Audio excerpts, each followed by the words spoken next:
디모데전서 4장 7절 말씀입니다. 망령되고 허탄한 신화를 버리고 경건에 이르도록 내 자신을 연단하라. 함께 읽겠습니다. 망령되고 허탄한 신화를 버리고 경건에 이르도록 내 자신을 연단하라. 아멘. 오늘 특별한 강사님이 오셨습니다. 총신대에서 조직 신학을 가르치는 교수님이십니다. 세계적으로 신학자로서 모네나 반 고흐와 같은 그림을 분석하거나 그의 생애를 기록한 책을 내신 분은 없는데 거의 유일하게 미술계에도 인정할 만한 귀한 책들을 쓰셨고 또 개혁주의 생명신학과 세계관에 대한 논문을 발표하셨습니다. 작년에 총신대에 갔다가 인사를 드리게 됐는데 오늘 모시게 되었습니다. 2부 예배를 제가 드리면서 우리 어떤 시간에 대한 개념을 많이 바꾸어 주셨다는 생각이 들었어요. 오늘도 미래를 바꿀 수 있을까? 이런 제목의 말씀 선포하실 때 큰 은혜 받으시기 바랍니다.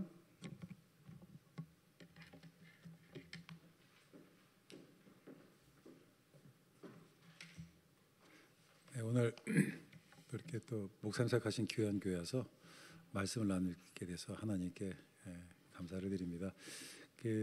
작년에 제가 총신대학에서 신학과 학과장을 하고 있는데 목사님 동기분들이 오셔서 학생들에게 장학금을 주셨어요.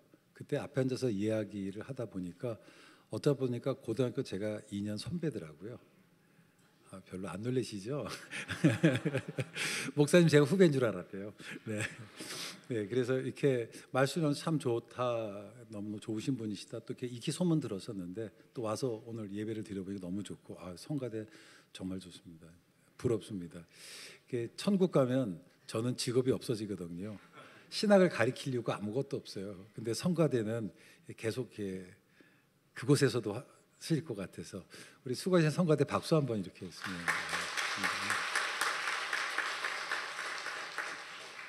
이야기 하나 하고 시작하도록 하겠습니다. 제가 이제 아무래도 학생들하고 주로 수업을 하다 보니까 설교도 질문하고 대답하게 돼요.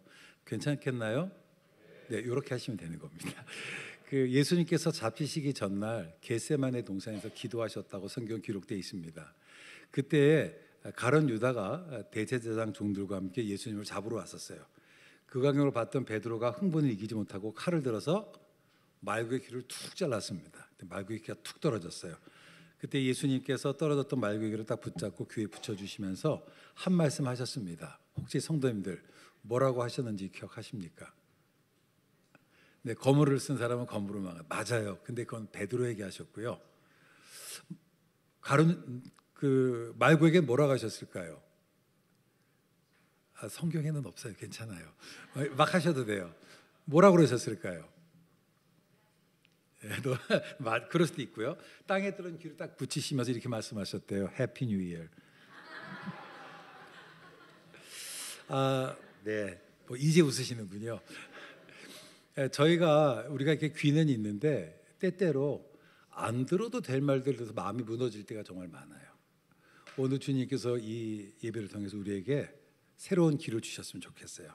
그래서 우리가 꼭 들어야 될 말씀들, 우리들의 인생에 정말 지침이 될 말씀들, 좀 한 주간 살아갈 수 있는 해안들을 발견하는 은혜가 있기를 주의 이름으로 축원합니다. 옆에 계신 성도님들하고 인사 한번 할까요? 해피 뉴 이어. 네, 오늘은 목사님께서 말씀해 주셨던 것처럼 디모데전서 4장 7절 이 한 절 말씀을 가지고 과연 우리가 미래를 바꿀 수 있을까라는 주제를 한번 생각해 보려고 합니다. 성도님들 그런 생각들 안 해보셨나요? 좀 내일은 오늘과 좀 달랐으면 좋겠다. 그래도 5년 뒤의 삶은 지금하고 달라져야지. 좀 내일은 좀 달랐으면 좋겠다. 그런 기대가 있나요, 없나요? 누구나 다 그런 기대가 있어요. 그렇죠? 근데 한번 곰곰이 생각해 보시면 나는 정말 내일은 오늘과 5년, 10년 뒤는 지금 드라마틱하게 좀 달라지기를 기대하는데 생각해 보면 지난 10년을 되돌아보면 10년 전에도 나는 엄청나게 달라질 걸 기대했을 거 아니에요. 근데 어때요? 별로 안 달라질 것 같죠? 이게 우리의 고민인 거예요. 나는 많은 사람들이 내일은 좀 달라졌으면 좋겠다. 내일은 좀 바뀌었으면 좋겠다. 라고 하는 그 생각을 하는 이유가 뭐냐면 오늘이 싹 마음에 안 드는 거예요. 그렇죠? 문제는 뭐냐면 우리는 시간 속에서 살아요. 시간은 과거로부터 시작해서 현재를 지나서 미래로 흘러가게 되어 있습니다. 그러면 오늘은 어제의 결과예요. 맞죠? 그럼 오늘이 마음에 안 드는 거는 어제도 마음에 안 든 거예요. 그러면 어제와 오늘이 마음에 안 들면 내일 마음이 들까요? 안 들까요? 불편하지만 여기 우리의 고민인 거예요. 그러니까 나는 내일은 좀 달라졌으면 좋겠어 라고 생각하지만 사실 우리가 예상하는 그 미래는 크게 달라지지 않을 거라고 하는 거죠. 결국 오늘은 어제의 결과고 내일은 어제와 오늘의 결과라고 하는 겁니다. 이것이 세상 사람들이 보는 시간에 대한 이해예요. 이걸 우리의 조상들은 어떻게 표현했느냐? 콩 심은 데 콩 나고 팥 심은 데 팥 난다. 한번 따라 할까요? 콩 심은 데 콩 나고 팥 심은 데 팥 난다. 그러니까 지금까지 내 인생 내가 콩을 심었으면 내가 아무리 사과라는 열매를 얻기를 원해도 콩이라는 열매를 거둘 수밖에 없고, 내가 팥을 심었으면 팥이라는 열매를 거둘 수밖에 없는 거예요. 제가 아무리 파인애플을 원해도 이게 우리 현실이라고 하는 겁니다. 이게 인과론, 코스 앤 에펙트, 원인과 결과예요. 원인이 있으면 결과가 있다라고 하는 겁니다. 우리가 인생 하나의 도미노로 생각을 해보면 도미노가 100개가 쌓여 있어요. 첫 번째 도미노가 쓰러집니다. 제가 지금 30번째 도미노예요. 지금 넘어져 가요. 자, 저 뒤에는 50번째 도미노가 넘어질까요? 안 넘어질까요? How do you know? 어떻게 알아요? 그냥 알아요. 왜냐하면 원인이 있으면 결과가 있으니까. 이게 우리가 생각하는 시간 이해라고 하는 겁니다. 문제는 이러한 이해 속에서는 미래가 새로움이 없어요. 이거를 운명론이라는, 운명론, 숙명론이라고 하는 겁니다. 제가 고등학교를 졸업하고 쓸 때에 그때에 이성철 스님이라는 분이 조계종의 종정이 되셨어요. 근데 이분은 저는 뭐 그게 수많은 사람이 왔을 텐데 별로 기억이 안 나는데 이분은 기억이 나요. 혹시 성도님 기억하십니까? 이분이 조계종의 종정 되시면서 했던 유명한 법어가 있어요. 이게 참 교회당에서 이걸 해야 되는지 모르겠지만 그분이 뭐라고 그러셨냐면, 사는 산이요? 오, 아시네. 하나님 말씀도 이렇게 외워야 되는데 이게 사는 산이요 물은 물이다. 와, 너무 멋있잖아요. 그때 제가 이 말에 혹 빠졌어요. 주일은 교회 갔지만 저는 주중에 절에서 살았어요. 1년을. 그게 제가 지금도 반야신경을 외워요. 얼마나 열심히 했냐. 이거 어쨌든 더 못하지만 뭐 천수경도 외우고요. 제가 정말 너무 불교 가는 책을 많이 공부를 했어요. 사는 산이요 물은 물이요. 근데 제가 1년 동안 나름대로 책을 읽어보고 절에 다니고 계속해서 공부를 했는데 보니까 사는 산이고 물은 물이더라고. 참 무슨 말이냐면, 성도님들 이게 뭐죠? 네, 컵이에요. 이건 뭐예요? 마이크. 마이크는 마이크고 컵은 컵이더라고. 피아노는 피아노고 의자는 의자더라고. 별게 아니에요. 어느 순간 이게 전 뭔가 있을 것 같아 들어왔는데 별로 없더라고. 그러다가 캠퍼스를 거니고 있는데 그때 우연히 그때는 그 내비게 동아리가 있어요. 거기서 이제 그 지나가는 저에게 내비게토 동아리에 와서 성경 공부를 하지 않겠냐라고 했어요. 그래서 그때 제가 뭐 저 교회도 다니고 다 했지만 그 동아리 모임을 처음 갔어요. 그때 동아리 성경 공부하기 전에 간사님이 설교를 하거든요. 그때 성경 본문이 요한복음의 가나의 혼인잔치였어요. 근데 가나의 혼인잔치 얘기가 뭔가요? 예수님이 물을 포도주로 만드는 거예요. 와, 이거구나. 불교의 인생관은 뭐예요? 물은 물이요, 포도주는 포도주야. 근데 복음은 뭔가요? 물이 포도주가 되고 포도주가 물이 되는 거예요. 할렐루야. 제가 여기서 1년 동안 그렇게 풀려고 해도 풀지 못했던 그 숙제를 풀었던 거예요. 이게 소위 불교의 인생관은 뭐예요? 업보라고 하는 거잖아요. 내가 어제가 마음에 들지 않으면 오늘도 마음에 들지 않고, 어제와 오늘이 마음에 들지 않으면 나의 내일도 마음에 안 드는 거라고. 그럴 수밖에 없는 거예요. 운명. 이게 불교의 인생관입니다. 그런데 성경에서 말하는 미래는 뭐냐? 성경에서 말하는 미래는 과거와 현재의 연장이 아니라 질적으로 전혀 새로운 미래라고 하는 거예요. 그거를 이사야서 43장 19절 말씀에서 이사야는 뭐라고 얘기했느냐? 한번 같이 읽어볼까요? 시작.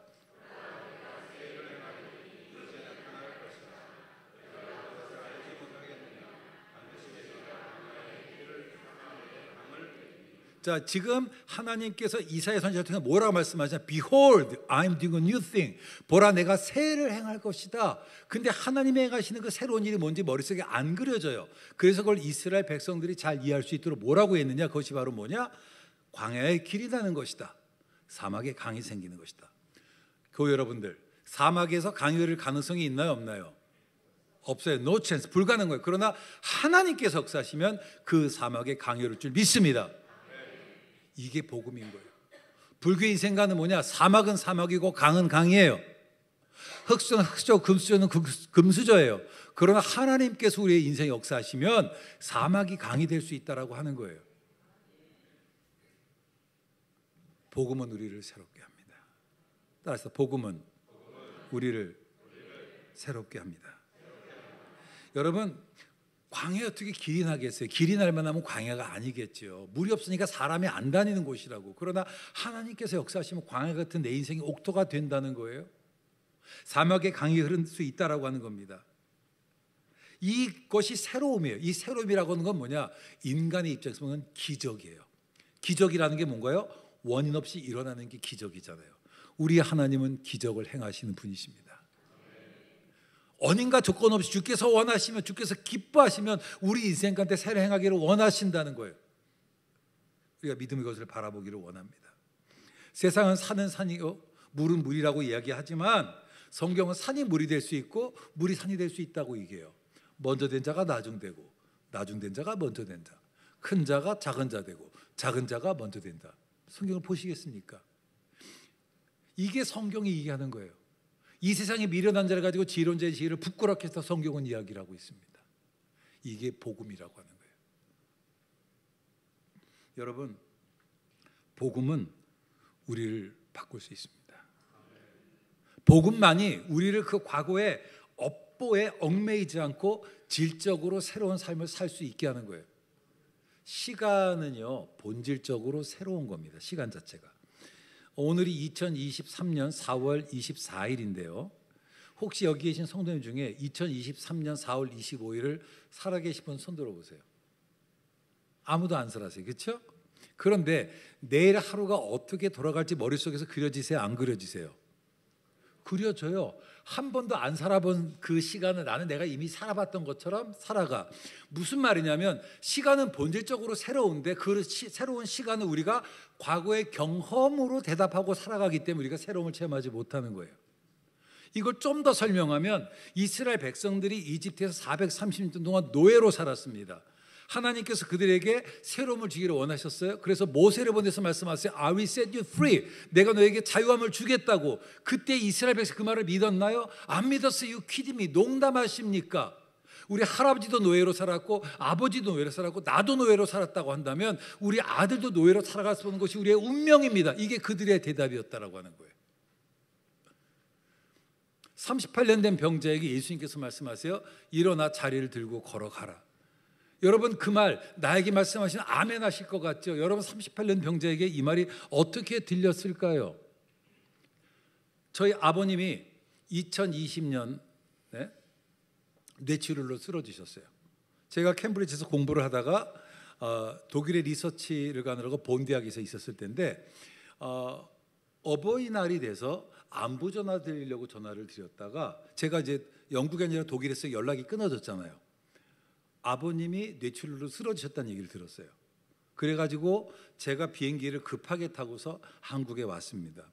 수술하셨는데 6주 동안 의식이 없으셨어요. 그때 제가 하나님께 할 수 있는 약속은 다 했어요. 저 오래 살아야 돼요. 그거 지키려면은. 근데 아마 못 지킬 것 같기는 해. 어쨌든 약속은 다 했어요. 그리고 나서 아버님이 6주 만에 깨어나셨는데 저희 아버님이 손을 벌벌 떨면서 음식을 직접 손으로 붙잡으신 게 6개월 걸렸어요. 그리고 젓가락질로 음식을 집으시고 입에 드시는데 1년 걸렸어요. 온 가족이 울었어요. 온 가족이. 나중에 알았어요. 모두가 속았다는 걸. 남자는 마비가 왼쪽에 와요? 오른쪽에 와요? 왼쪽에 와요.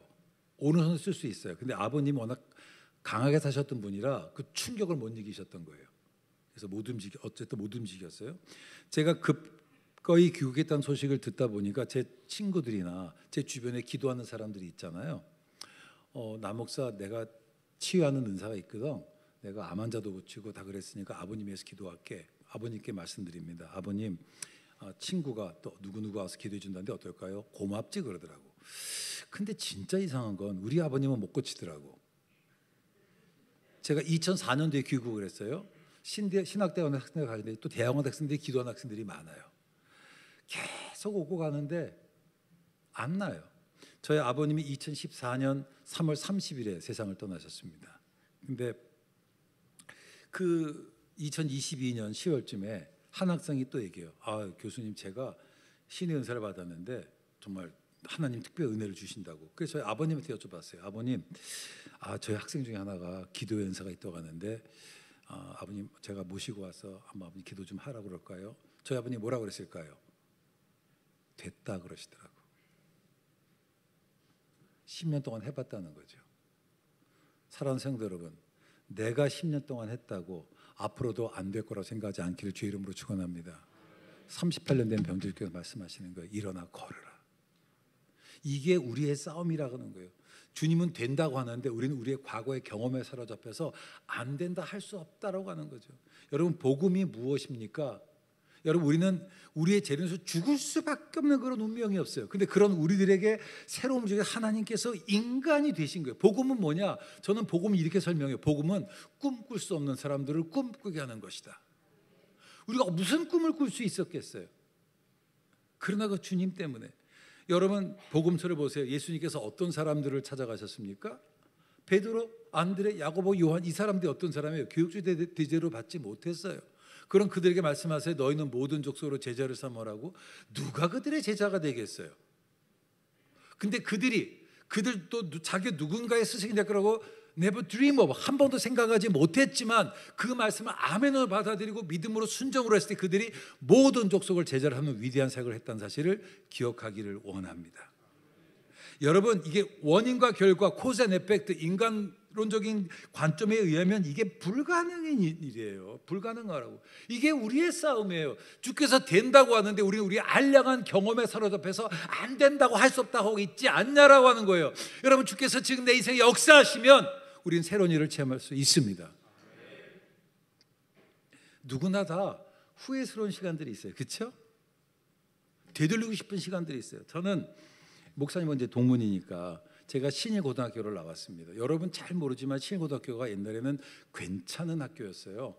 저보다 3년 선배까지 예를 들면 전교가 600명이었는데 서울대를 보통 130명. 그러니까 600명 중에 한 300에 350명이 서울대, 고대, 연대 들어가는 학교였어요. 별로 안 놀라시는군요. 보통 여긴 다 그런가 보죠. 네, 그런 학교였어요. 이제 그런 학교에서 제가 이제 뺑뺑이 3기로 그 학교를 들어갔어요. 선생님들은 늘 선배들에 대한 그게 있잖아요. 제가 고등학교에 딱 들어갔을 때에 첫 번째 시험 봤던 게 뭐냐면 동경대학교 1200제 입학, 저랑 연배가 비슷하면 아실 거예요. 그 시험 문제를 냈는데 1학년 평균 점수가 8점이에요. 그리고 제가 8점을 만드는데 혁혁한 공헌을 했어요. 저는 빵점이었거든요. 그때 얼마나 의도받든지 그때 제가 결심했어요. 공부는 나랑 상관없는 거다. 제가 그때 수포자의 길로 들어섰어요. 그리고 저는 그때 운동을 했습니다. 학교 유도부에 있었거든요. 그러니까 10대 때 남학생들이 학교에서 무시함 받고 인정받는 건 3가지밖에 없어요. 공부를 아주 잘하든지, 운동을 아주 잘하든지, 아니면 그거 하든지. 그러니까 저는 일단은 2번째, 3번째인지 모르겠지만 첫 번째는 아니에요. 이쪽으로 제가 존재감을 키워가고 있었어요. 저는 그래서 사실은 고등학교 동창들을 안 만나요. 제가 조금 자랑을 좀 할게요. 제가 영국에서 캠브리지 대학을 나왔고요. 그냥 많구나. 여기는 좀 괜찮은 학교예요. 그리고 제가 그 3년 동안 거의 전액을 장학금을 받았어요. 역시 물질이 제 돈 한 300만 원 냈어요. 그러니까 거의 제가 생활비까지 장학금을 받았을 정도니까 저도 꽤 이렇게 뒤쪽으로는 자랑할 게 되게 많아요. 그러니까 사람들은 이쪽 얘기만 보면 제가 공부를 엄청 열심히 한 것 같지만 그렇지는 않아요. 제가 2006년도, 7년도, 8년도에 평촌에 있는 세중앙교회라는 교회에서 교회 얘기하면 안 되는데 하여튼 그 청년 사역을 했었는데 그 교회 안수 집사가 고등학교 동창이었어요. 제가 갈 때 만나고 교회 떠날 때 만나고 중간에는 안 만났어요. 이해가 되시죠? 제가 가끔 꿈을 꿔요. 어떤 꿈을 꾸냐면 시내고등학교에서 시험을 봐. 근데 그 시험이 무슨 시험일까요? 수학 시험이야. 이게 환갑이 지나서도 그게 오는 거 보면, 그러니까 되게 저는 정말 저에게 기회가 주어진다면 타임머신이 있으면 과거로 되돌아가고 싶어. 그래서 그거 아멘 하지 마세요. 그래서 고등학교로 되돌아가고 싶어. 그런데 없잖아요. 불가능하잖아요. 그러면 내가 과거가 잘못됐으면 난 앞으로 그렇게 살 것인가. 그런데 고등학교 3학년 때 제 인생의 위기였어요. 제가 학교에서 큰 사고를 쳐서 자퇴를 당하느냐 안 당하느냐 했을 때에, 그때 학교 그 학생 주임 선생님이 친구 아버지였어요. 신성복교회 장로님이셨고, 또 교목 선생님이 처음에 우리 학교 교목으로 오셨는데 신일은 교목 선생님이 괜찮으셨거든요. 그때 그분이 뭐라고, 제가 쟤를 사람 만들겠다고. 그래서 제가 학교를 퇴학을 안 당했어요. 그때 그 목사님한테 뭐라고 말씀하시냐면 이렇게 말씀하세요. 인생이라는 것이 하나의 절대값 같은데, 그때 그분이 수학 얘기했는지 이해를 못했을 것 같기는 해요. 근데 그 앞에 네가 아무리 긍정적인 요소를 많이 집어넣어도 앞에 마이너스하면 넌 마이너스 인생이 되고, 네가 아무리 부정적인 것을 가득 차도 하나님께서 플러스 넌 플러스 인생이 되는데, 그 하나님께 너 인생을 맡기지 않겠니라고 얘기를 했는데, 그때는 제가 초이스가 없잖아요. 아멘 그랬어요. 그 진짜 I gave my life to Jesus. 그래서 그때 제가 예수님 저의 개인적인 구주로 고백하고 제 삶을 드렸습니다. 그 딱 10년 만에 제가 캠브리지 대학으로 들어갔어요. 이제 좀 놀라시죠? 따라서 복음은 우리를 새롭게 합니다. 여러분 그렇습니다. 보라, 내가 새를 행할 것이다. 우리 하나님은 새로운 일을 행하시는 하나님이세요. 여러분 미래가 보이지 않습니까? 희망이 없게 느껴지십니까? 그렇지 않습니다. 우리는 미래를 바꿀 수가 있어요. 어제와 오늘과 다른 그 미래를 살아갈 수가 있습니다. 왜냐하면 우리에게 새로운 일을 행하신 그 하나님께서 계시기 때문에 그래요. 그래서 복음이 복음인 거예요. 그게 굿뉴스인 거예요. 여러분들이 이 시간 예배를 드리면 정말 우리의 복음 되신 예수 그리스도를 만나기를 주의 이름으로 축원합니다. 우리가 입으로만 고백하는 주님이 아니라 내 마음으로 고백하는 그런 주님이 되었으면 좋겠어요. 근데 그 주님께서 본문 통해서 말씀하시는 게 우리가 어떻게 그러면 새로운 삶을 살 수 있는지, 미래를 건설할 수 있는지. 오늘 디모데전서 4장 말씀 보면 망령되고 허탄한 신화를 버리고 경건에 이르도록 내 자신을 연단하라라고 되어 있습니다. 여기 망령되고 허탄한 신화를 버리라. 우리가 버려야 될 것이 있어요. 그게 뭐예요? 망령되고 허탄한 신화예요. 근데 우리말이 번역을 잘못하다 보니까 망령되고 허탄한 신화, 신화를 설명하는 수식어 같지만 원문은 망령된 교훈, 허탄한 신화를 버리라고 돼 있어요. 그래서 우리가 먼저 버려야 될 게 있습니다. 그게 바로 뭐냐면 망령된 가르침을 버리는 거예요. 그럼 여기서 말하는 망령된 가르침이라는 게 뭐냐? 헬라어로 베벨루스라고 그래요. 따라합시다. 베벨루스. 근데 베벨루스라는 게 뭐냐면 이게 하나님의 능력을 모독하는 프로페인이라는 거예요. 이게 어떤 거냐면 이게 적어도 디모데서의 컨텍스트 보면 유대 율법주의를 얘기하는 거예요. 유대 율법주의가 뭔가요? 콩 심을 때 콩 나고 팥 심을 때 팥 나는 거예요. 내가 살아가면서 선이라는 공덕을 쌓으면, 제가 불교 용어가 나서 그러긴 한데, 내가 이 덕을 쌓으면 그 이후에 내가 그 덕에 대해서 내가 보답을 받는 거예요. 세상 살아서 내가 덕을 쌓지 못하면 죽고 나서 거기에 대한 벌을 받는, 이게 율법주의예요. 율법주의. 즉 구원에 있어서 원인이 누구에 있는 게요? 나에게 있다고 하는 것이 율법주의라고 하는 겁니다. 유대주의자들은 인간의 노력이 구원의 중요한 조건이라고 봤어요. 이런 이유로 바울은 그들의 가르침이 하나님의 능력을 모독하는 거라고. 이게 망령된 가르침이라고 얘기를 했다라고 하는 겁니다. 율법주의자들에서 그 중심은 어디에 항상 과거예요. 과거가 중요해요. 과거. 오늘과 미래는 단지 과거 오늘의 결과일 뿐이라고 하는 겁니다. 그런데 문제는 앞에서 얘기했던 것처럼 우리가 과거를 바꿀 수 없잖아요. 그렇죠?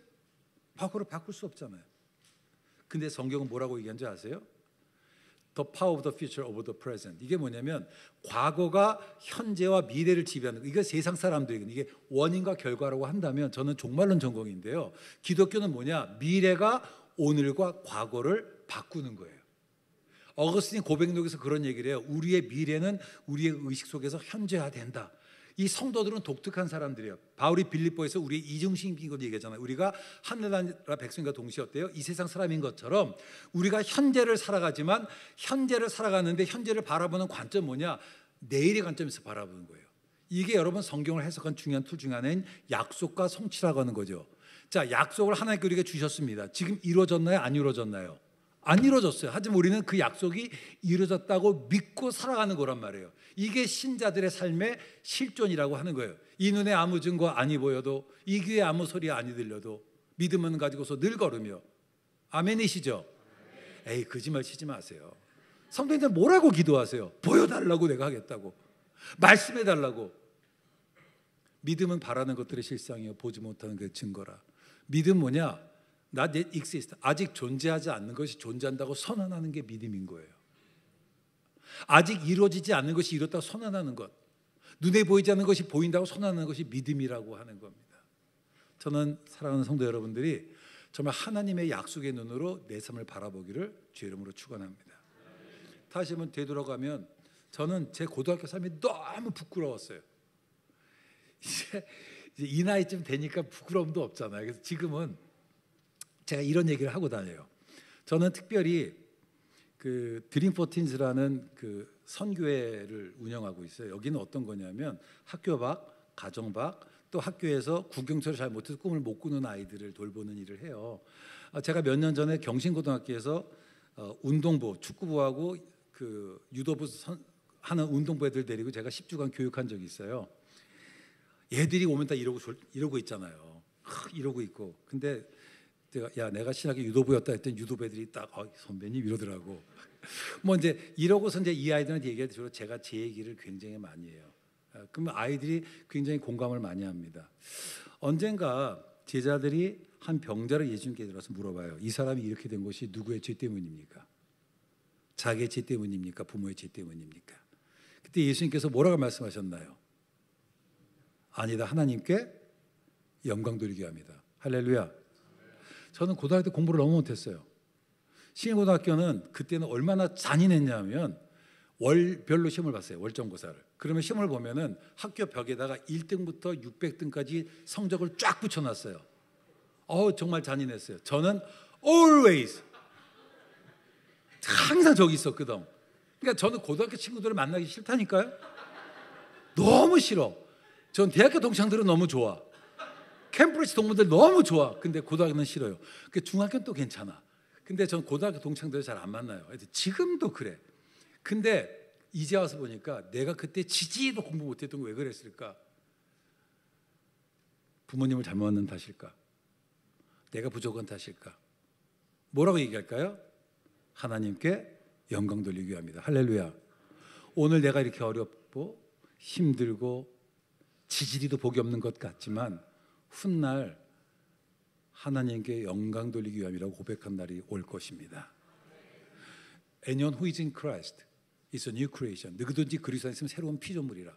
누가 새롭게 되었다라고. 여러분 생각해 보시면 예수 믿기 전과 예수 믿고 난 후에 내가 어떤 신체적인 변화가 생겼나요? 없는 손이 하나 더 생기셨어요? 눈이 하나 더 생기셨어요? 아무런 신체적인 변화가 없잖아요. 내가 이게 새로운 피조물이라는 걸 인식론적으로 보자면 뭐냐? 나를 보러보는 관점이 바뀐 거예요.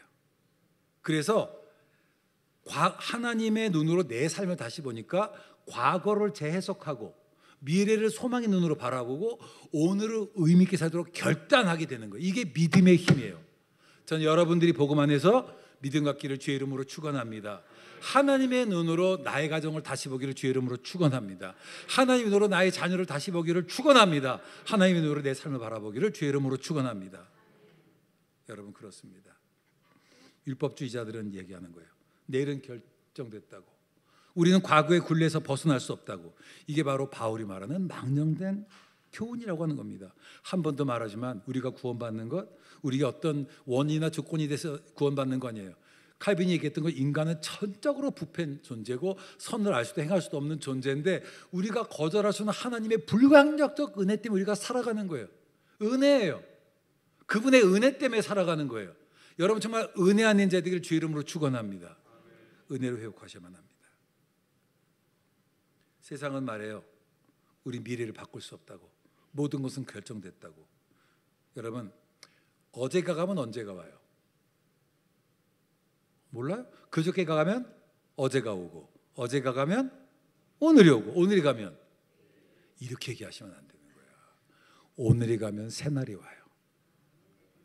한 번도 경험해보지 못했던 never dream of, 꿈꿔보지 못했던 그런 새로운 날들이 옵니다. 그래서 우리에게 새로운 일 행하실 그 하나님을 기대하면서 우리 하루하루 살아갑시다. 두 번째로 본문은 뭐라고 얘기합니까? 허탄한 신화를 버리라고 얘기하고 있습니다. 이 허탄한 신화라는 것, 이게 헬라어로 기니까 저만 할게요.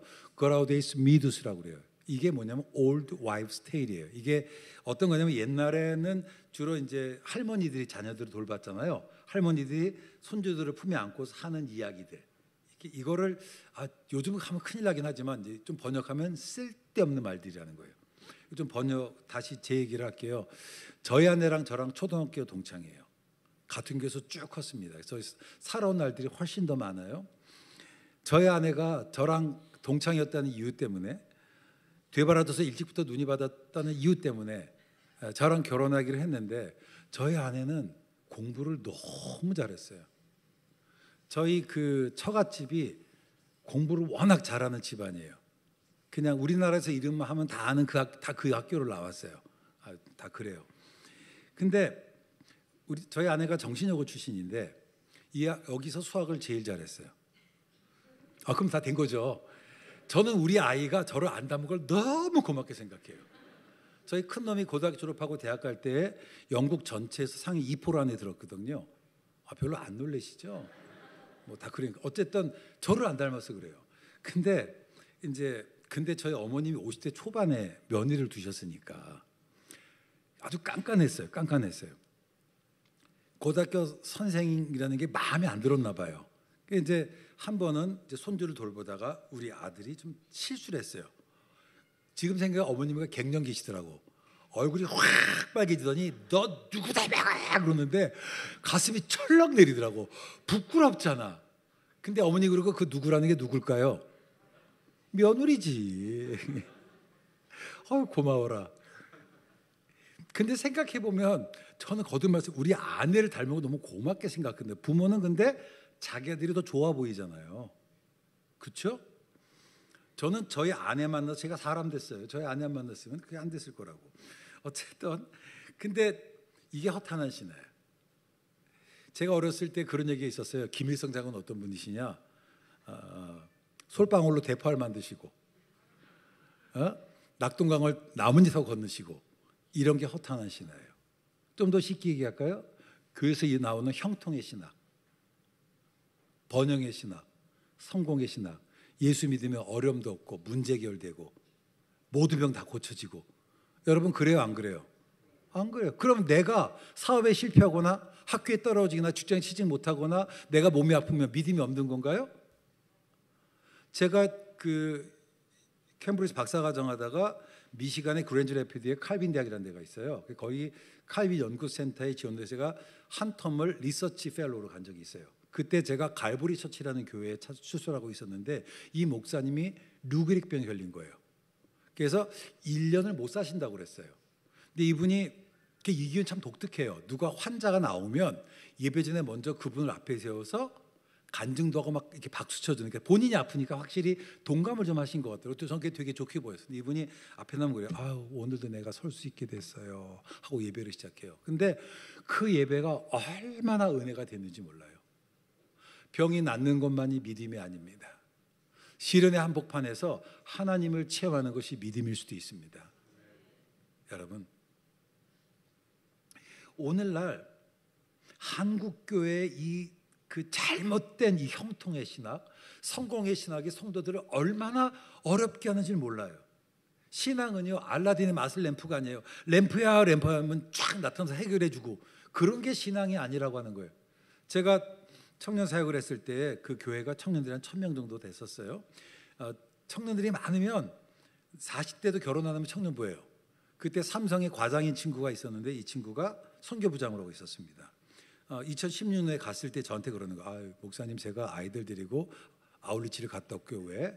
비전 받고 싶었어요. 도전 받고 싶어요. 좋잖아요. 40살짜리가 갔다 오라고 그랬어요. 갔다 왔습니다. 2007년도에 목사님 내가 아이들 데리고 또 아울리치 가려고 그래요. 왜? 도전 받으러 간대. 지난번에 안 받았냐 했더니 좀 부족하대. 그래서 갔다 오라고 그랬어요. 또 갔다 왔어요. 2018년이 됐습니다. 목사님 왜요? 저 아우리시 애들하고 또 모여 가려고. 왜? 그랬더니 도전 받으려고. 그래서 제가 그런 얘기했어요. 너 바바리맨이냐 그랬어요. 누구를 좋아하면 아무나 좋아한대. 생각해 보세요. 내가 여기 권사님들 따님이 있어요. 어떤 남자애가 우리 딸을 3년을 만나. 근데 내 딸을 좋아하는지 안 좋아하는지, 내 딸이 무슨 음식 좋아하는지, 내 딸이 생일이 언젠지 관심도 없으면 그런 아이 만나라고 해요? 안 만나라고 그래요? 안 만나라고 하겠죠. 내가 뭔가 도전을 받으면 그 나라를 사랑해서 언어를 배우고 역사를 배우고 뭔가를 준비해야 되지 않나요? 그런데 우리는 그냥 립서비스만 하게 믿음이 있다고 얘기를 해요. 이런 게 믿음이라고. 저도요, 목회는 안 하지만 목사라고 가끔 제 주변에서 시험 때가 되면 부모님들이 찾아와요. 그리고 우리 아이 위해서 기도해 주세요. 저는 인자하지 않거든요. 우리 목사님, 이 목사님처럼 제가 씨구서 야비하게 웃으면서 그렇게 얘기해요. 후회하실 텐데요. 그래요. 기도해 달래. 그럼 제가 기도합니다. 주여, 이 아이가 공부한 대로 열매 거두게 해주세요. 심지도 않게 거둘 수는 없잖아요. 예? 대신 그 기도는 하죠. 공부한 건 기억나게 해달라고. 여러분, 기도하지 말라는 게 아니에요. 기도해야죠. 하지만 동시에 뭐 해야 돼요? 공부도 해야죠.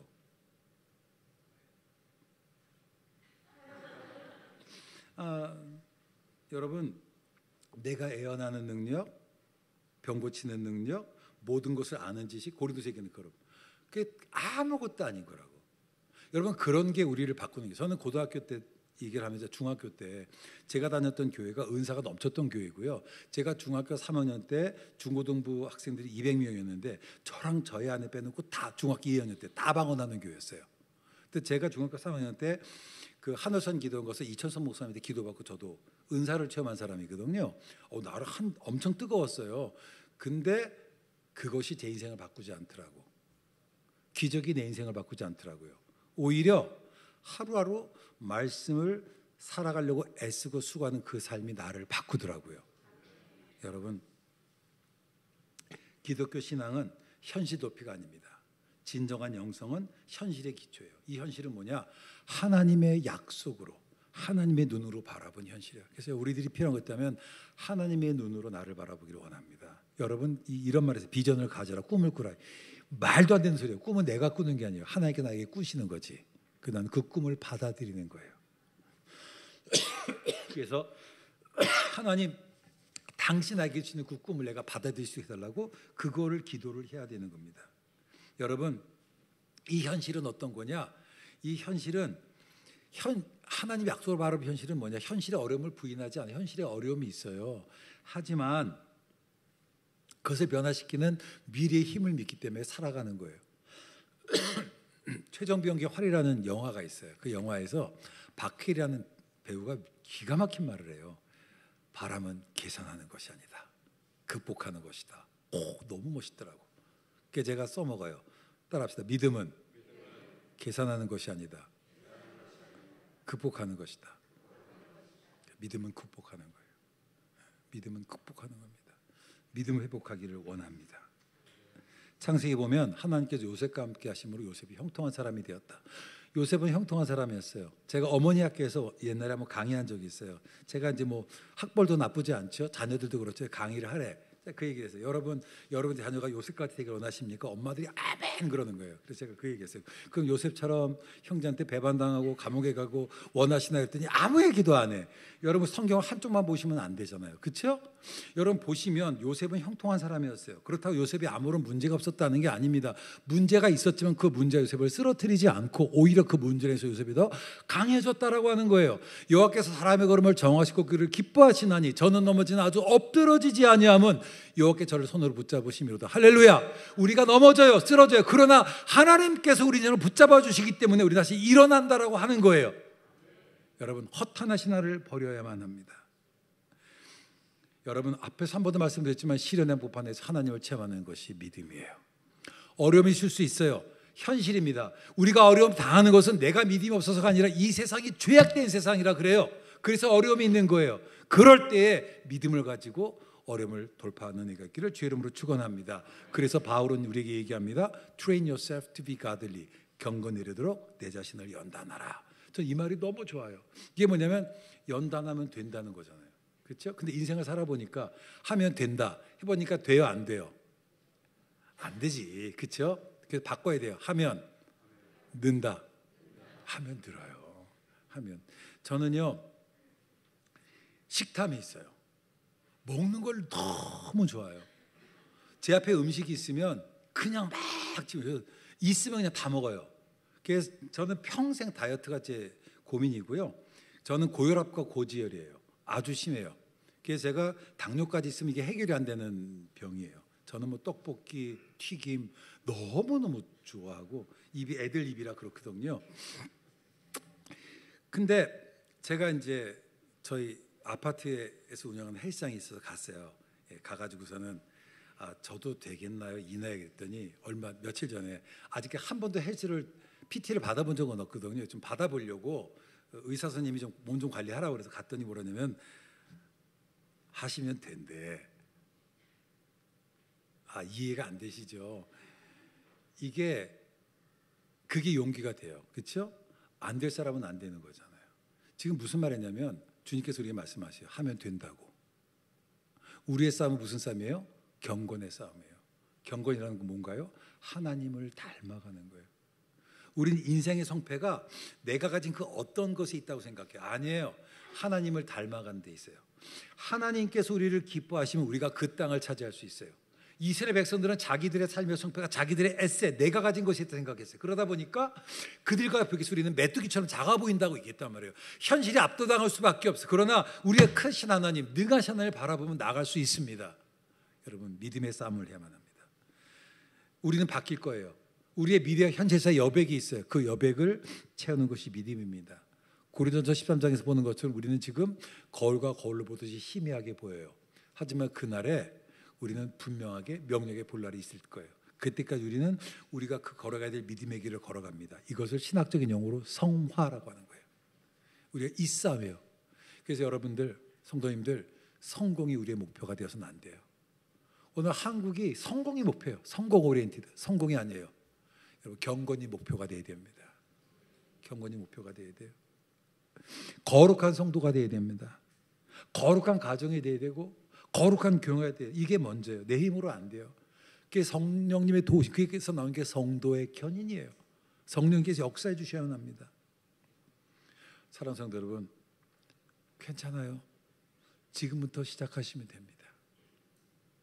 지금부터 우리에게 새로운 일을 행하신 하나님을 믿으면, 내 믿음을 고백하면서 한 걸음 한 걸음 믿음으로 한 발 한 발 내딛어 봅시다. 그렇다면 사막 같은 내 인생이 바뀔 거예요. 광야 같은 내 인생에 길이 생길 거예요. 황폐한 성읍들 사람 살 곳이 되게 할 것입니다. 기도하겠습니다. 우리에게 새로운 일을 행하신 하나님을 찬양합니다. 광야의 길을 내시고 사막의 광을 만드시는 그 하나님의 역사가 저희들의 삶 가운데 이루어지게 하여 주시옵소서. 망령된 교훈을 버리기를 원합니다. 허탄한 신화를 버리기를 원합니다. 그리고 경건에 이르도록 힘쓰겠습니다. 주님, 다시 일어서게 하여 주시옵소서. 주께서 우리에게 걸어가라 하셨던 그 길을 믿음으로 바라보고 한 걸음 한 걸음 나간 주의 백성 되게 하여 주시옵소서. 예수님의 이름으로 기도드렸습니다.